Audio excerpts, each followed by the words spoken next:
Semuanya, semoga kalian semua sedang dalam kondisi yang sehat dan kita lanjutkan perkuliahan semi online kita untuk mata kuliah klimatologi pertanian dan topik hari ini adalah peranan iklim terhadap pertumbuhan dan perkembangan tanaman.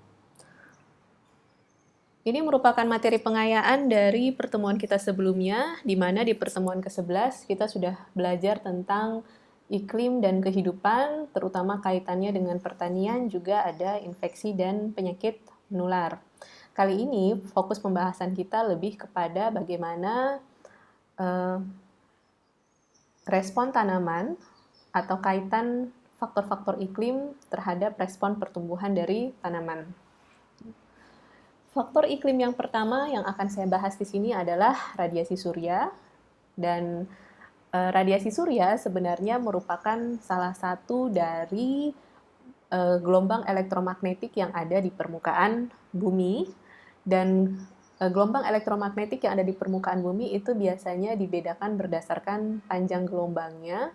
Dan panjang gelombang, saya harap ini hanya sekedar penyegaran dari pelajaran fisika kalian. Kalian harusnya sudah diajari di pelajaran mata kuliah fisika dasar. Panjang gelombang itu terkait dengan energi. Makin besar nilai panjang gelombang atau makin jauh jarak antara lembah dan bukit dari panjang gelombang. Ya, ini bukit, ini lembah dan bukit. Itu artinya energinya makin kecil. Sementara makin kecil nilai dari panjang gelombang, artinya makin dekat jarak antara bukit dan juga lembah dari panjang gelombang, itu artinya energinya semakin besar. Ingat ya, panjang gelombang itu terdiri dari satu lembah dan satu bukit. Matahari sendiri itu memiliki panjang gelombang antara 200 sampai 2500 nanometer tergantung dari ketinggian. Nah, di antara spektrum panjang gelombang ini yang paling penting mungkin adalah yang dikenal sebagai visible light atau dalam bahasa Indonesianya itu kita sebut sebagai cahaya tampak atau lebih sederhana lagi kita kenal sebagai warna pelangi, Meiji-ku Hibiniu. Spektrum gelombang ini adalah yang menyebabkan kita bisa melihat hampir semua warna yang ada di permukaan bumi selama kita tidak buta warna tentu saja.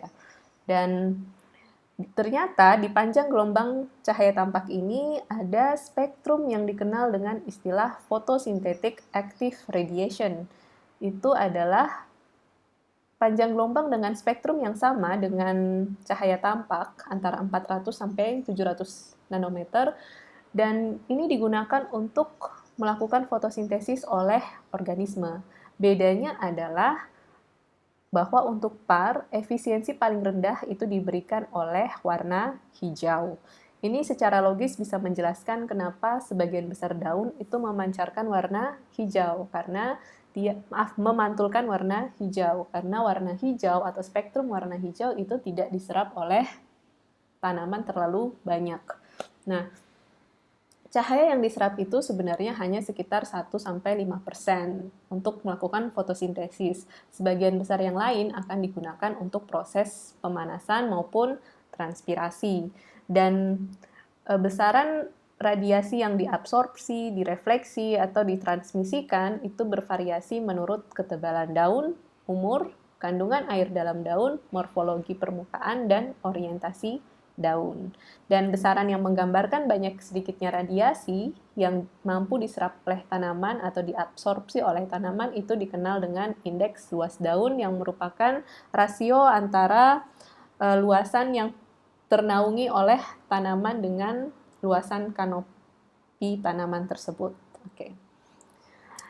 Oleh karena kita hanya punya 1-5% dari radiasi matahari yang bisa dimanfaatkan oleh tanaman, maka studi peningkatan efisiensi radiasi matahari itu menjadi sangat penting. Dan misalkan di sini ada 2 jenis tanaman dengan efisiensi radiasi matahari yang berbeda. Sumbu vertikal ini menunjukkan biomasa tanaman, sementara sumbu horizontal itu menunjukkan radiasi yang diserap oleh tanaman. Radiasi yang diterima oleh permukaan bumi. Nah, di sini eh, hubungan di mana perbandingannya 1:1 itu diberikan oleh 1 gram penambahan biomasa membutuhkan 17,5 kilojoule atau sebesar 0,0175 megajoule energi matahari. Dan itu memberikan efisiensi sebesar 1,75% yang menjelaskan angka 1-5% yang sudah saya sebutkan tadi. Setiap tanaman itu memiliki produk yang berbeda-beda, ada yang hasil fotosintesisnya langsung dimanfaatkan berupa karbohidrat dan kita panen bentuk karbohidrat tersebut, tapi ada juga yang kemudian mengalami pengolahan lebih lanjut menjadi protein atau bahkan lemak.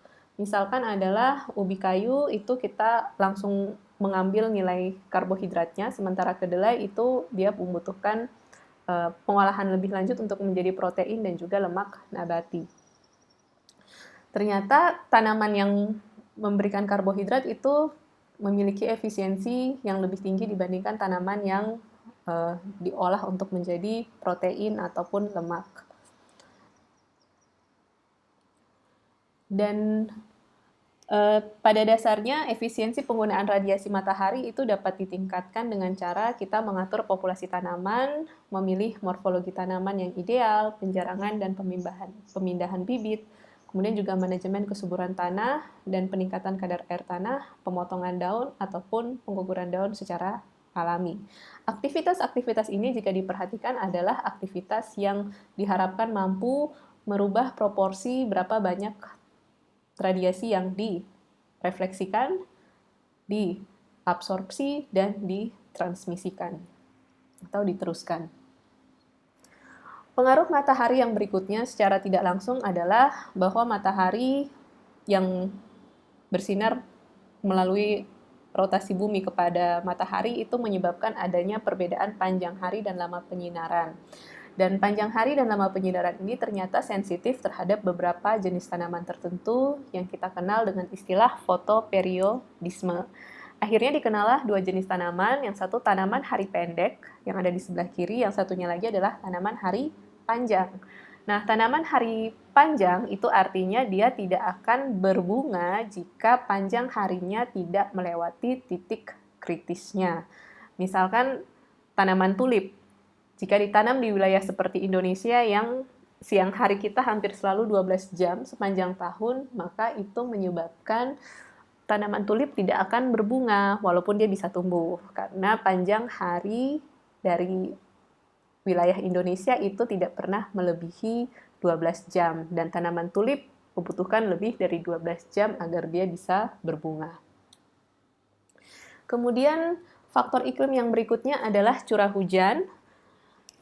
Jadi hujan itu menyediakan air sumber utama kebutuhan air oleh tanaman yang nanti akan terkait dengan banyak proses-proses fisiologis dari dalam tanaman maupun juga keseimbangan air yang ada dalam suatu sistem pertanian. Ketika curah hujan datang, maka akan ada beberapa proses perubahan air yang dianggap perubahan air itu jumlahnya harus setara dengan banyaknya masukan yang diberikan. Untuk sistem pertanian yang sudah lebih maju, biasanya inputnya tidak hanya berupa curah hujan, tapi juga bisa berupa air irigasi.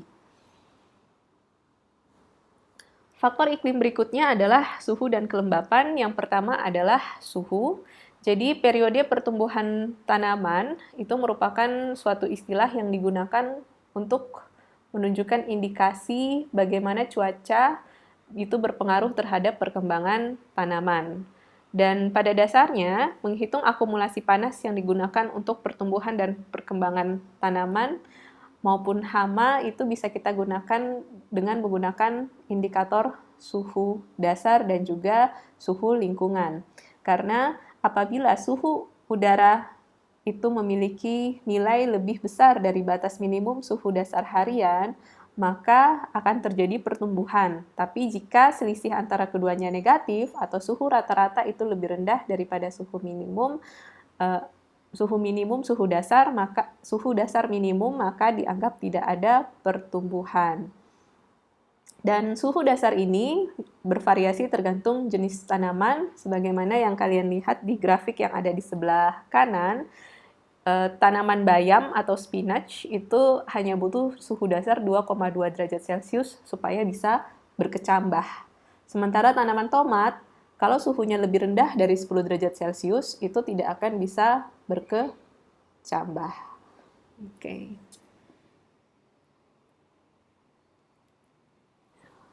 Pengaruh berikutnya adalah pengaruh suhu dan kelembapan yang berikutnya itu adalah terhadap stomata, karena terbuka dan tertutupnya stomata itu tergantung pada suhu dan kelembapan. Kita tahu di stomata itu terjadi sirkulasi antara uap air dan juga oksigen dan juga karbon dioksida. Jadi apabila suhunya terlalu tinggi, stomata itu akan tertutup untuk menjaga tekanan turgor dari tanaman, dan ketika dia tertutup, itu tujuannya adalah untuk mengurangi transpirasi agar tanaman tidak layu. Dan jika hal tersebut berlangsung terlalu lama, maka tidak akan ada pertukaran yang lancar antara CO2 dan O2, fotosintesis menjadi terhambat, dan tanaman akhirnya akan menjadi layu. Lebih jelas memahami tentang bagaimana keterkaitan suhu, kelembapan, radiasi, dan juga proses fisiologis dari tanaman ini dalam kaitannya dengan fotosintesis. Saya memiliki satu video pendek yang bisa kalian lihat. Video ini dalam bahasa Inggris, tapi jangan khawatir, sudah saya berikan teks bahasa Indonesianya di bagian bawah.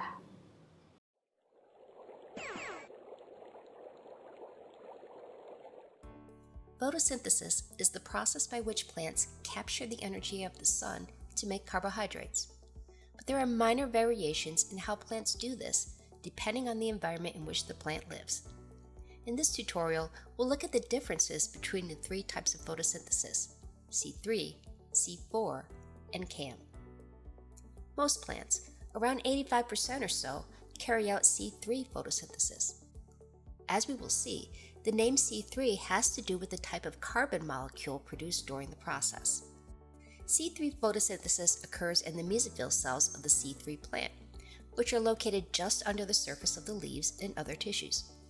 Let's take a quick look at how photosynthesis occurs in these cells.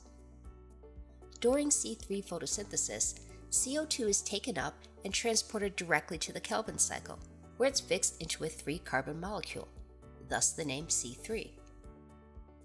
If the stomata are open, CO2 moves in and oxygen moves out of the cell.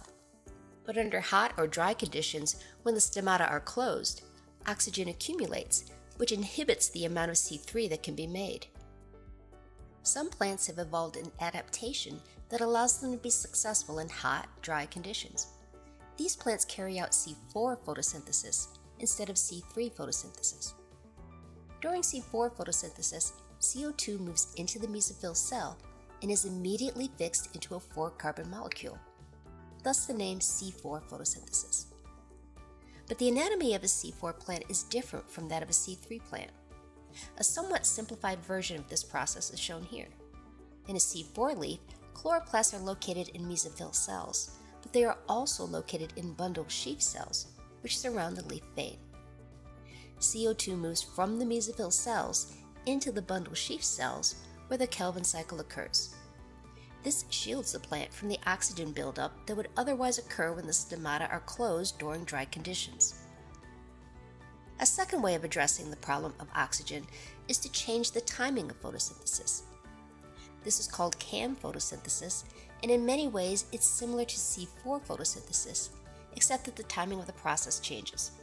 During CAM photosynthesis, CO2 is taken up during the night when the stomata are open and is fixed into a 4-carbon molecule. It's then stored until daylight as an intermediate molecule, which gives the CAM cycle its name. This adaptation allows photosynthesis to occur in drier climates than in both C3 and C4 photosynthesis. A great example of a CAM plant is the cactus. Let's do a quick review. During C3 photosynthesis, CO2 is taken up and transported directly to the Kelvin cycle. The C4 pathway alters the location of photosynthesis, and the CAM pathway changes the timing. Both of these adaptations allow some plants to survive in environments that are less than ideal for the typical C3 plant.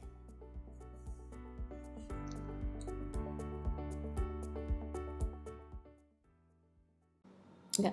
Demikian tadi penjelasan tentang tanaman C3, tanaman C4, dan juga tanaman CAM. Saya harapkan sampai di sini kalian cukup bisa mempunyai bayangan tentang bagaimana proses fisiologis tanaman itu dipengaruhi oleh radiasi, suhu, kelembapan dalam proses fotosintesisnya. Selanjutnya juga suhu dan kelembapan itu memiliki pengaruh tidak langsung, dan pengaruh tidak langsung itu adalah apabila terjadi kelembapan yang tinggi, itu dikhawatirkan biasanya juga akan terjadi puncak serangan hama sebagaimana yang diperlihatkan di grafik yang ada di sebelah kanan ini. Jadi ketika ada peningkatan populasi hama, itu biasanya diikuti dengan ketika ada peningkatan kelembapan udara, itu biasanya diikuti dengan tingkat serangan hama, apalagi jika suhu udaranya juga ikut meningkat. Oke, kita lanjutkan dengan faktor iklim berikutnya, evaporasi dan transpirasi. Mengenai evapotranspirasi dan curah hujan memang hanya akan saya singgung sedikit dalam perkuliahan kali ini karena kita akan lebih banyak belajar tentang ini di bagian praktikum minggu ini dan juga kuliah di minggu ini dan 1 minggu sampai 2 minggu ke depan. Jadi evapotranspirasi itu kita tahu terdiri dari evaporasi dan transpirasi. Jadi proses perubahan air menjadi uap dari tanah, badan air, dan jaringan tanaman. Dan untuk evapotranspirasi ini ada beberapa istilah yang perlu kalian ketahui. Yang pertama, evapotranspirasi potensial. Itu merupakan evaporasi yang diukur dari suatu lahan yang ditanami tanaman rumput yang seragam dengan kapasitas lapang yang selalu dijaga. Kemudian juga ada evapotranspirasi aktual, karena tidak selamanya kondisi di lapangan itu memenuhi potensi air untuk menguap sebanyak evapotranspirasi potensial. Bisa saja radiasi menjadi berkurang, atau bisa saja fase pertumbuhan tanamannya berbeda, atau bisa saja air dalam kondisi yang tidak berada dalam kondisi lapang, sehingga evapotranspirasinya pun menjadi berbeda. Kemudian ada evapotranspirasi pertanaman yang disesuaikan dengan pertumbuhan dan perkembangan tanaman, dan apabila evapotranspirasi pertanaman itu diukur dalam berbagai kondisi, dalam artian kita lakukan pengulangan pengukuran beberapa kali untuk jenis-jenis tanaman yang sama, maka itu kita bisa dapatkan evapotranspirasi reference atau acuan untuk tanaman tersebut. Nah, secara sederhana ini adalah skema dari evapotranspirasi. Jadi evaporasi itu dan juga transpirasi dipengaruhi oleh radiasi matahari, kelembapan dan suhu, juga jenis tanaman dan fase pertumbuhan tanaman, serta ketersediaan air tanah.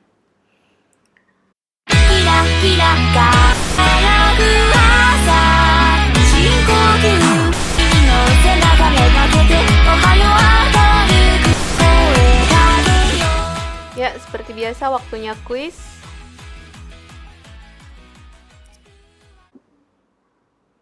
Pasangan lingkungan dan tanaman yang memberikan laju fotosintesis tertinggi menurut kalian adalah A. Tanaman C4 di suhu udara 30 derajat Celcius, kelembapan 80%, lama penyinaran 10 jam setiap hari. B. Tanaman C3 di suhu kurang dari 25 derajat Celcius, kelembapan relatif 98%, lama penyinaran 10 jam. C. Tanaman C4 di suhu udara kurang dari 25 derajat Celcius, kelembapan 92%, lama penyinaran 12%. D. Tanaman C3 suhu udara lebih besar dari 30 derajat Celcius, kelembapan 98%, lama penyinaran 12 jam. Tentukan pilihan jawaban yang kalian anggap paling benar di lembar evaluasi. Dan sebagai penutup, ini juga ingin saya tambahkan bahwa selain unsur-unsur iklim yang sudah saya jelaskan tadi, kondisi atmosfer dalam kaitannya dengan konsentrasi gas-gas yang ada di atmosfer itu juga berpengaruh terhadap pertumbuhan dan perkembangan tanaman, terutama misalkan adalah karbon dioksida yang merupakan sumber dari fotosintesis.